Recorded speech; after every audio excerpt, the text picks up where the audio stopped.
Masakit mang isipin na talagang may balakid sa aking pagkatao, ngunit pinanghahawakan kong may mga tao pa ring nagtitiwala sa kakayahan ko bilang tao. Sabi nga ni Father kanina, no man should be judged. We are all mysteries. Hindi mo pwedeng diktahan ng tao kung paano siya dapat kumilos ayon sa iyong gusto. That's being vain and judgmental.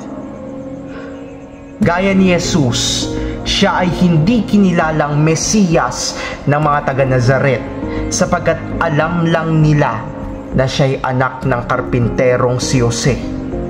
Kaya naman uminog sa kanila ang ideyang kung sa bahay ka ng pulubi lumaki, diyan ka hanggang sa ikay tumanda. Binahira nila ng gawa-gawang talambuhay si Jesus. Hindi nila matanggap na si Jesus ay kasing husay na ng mga saserdote kung mangaral. Kaya naman, Jesus had gained rejection. Nowadays, we can taste also the rejection Jesus once faced.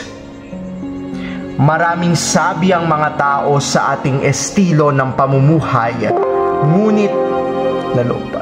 ngunit hindi nila matanggap ang pagbabago natin.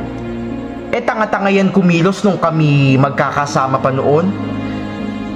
Paano po kung napagtantunan niya ang kanyang kahinaan noon at pinagpunyagi ang iwaksi habang buhay?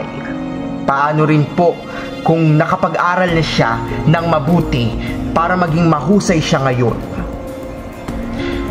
Maraming bagay ang nakakubli sa bawat isa, kaya naman hindi mo alam ang pinagdaanan niyan.